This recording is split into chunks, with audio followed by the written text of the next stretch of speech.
जय झूलेलाल। विश्व सिंधी सेवा संगम इंडिया पारां ऑनलाइन सिंधी सेखारण सिंधी इल्मु ॾियण जो जेको कमु शुरू कयो वियो हो उहो तमामु बहितरीन तरीक़े सां जारी सारी आहे।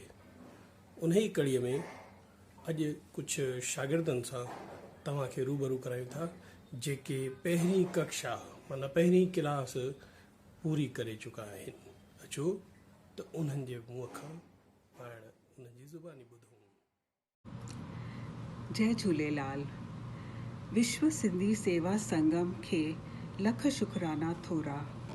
पूज्य गुरुदेव दादा वासवानी जी हिकु दफ़ो ॾाढे दुख मां चयो त ॿाहिरि बुक स्टॉल ते सिंधीअ जे हिक बि किताब खे कंहिं हथ बि कीन लाथो आहे ऐं ईअं चई करे चुप थी विया। दादल जी सांत तमामु घणो कुझु चई वई।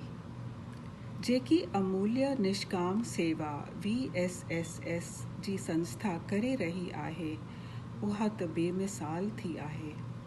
मां सिंधी लिखण ऐं पढ़ण कोन ॼाणंदी हुअसि।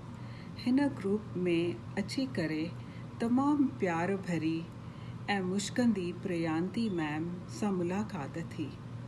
पंहिंजे सबुर ऐं निहठाईअ सां 52 अखर ऐं नुक़्तनि जी ॼाण एतिरी सवलाईअ सां नंढे खां वॾे ताईं खे सेखारे ॾेखारियईं। एतिरे क़दुरु जो फ़क़ति 6 महीननि में मां पंहिंजी माउ ते लेख लिखी सघियसि ऐं उन जा लिखियल लेख बि पढ़ी थी सघां।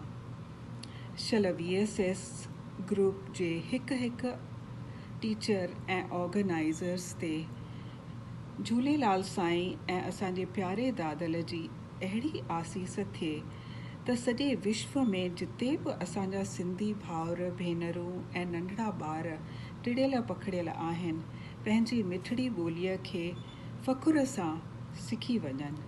जय झूलेलाल।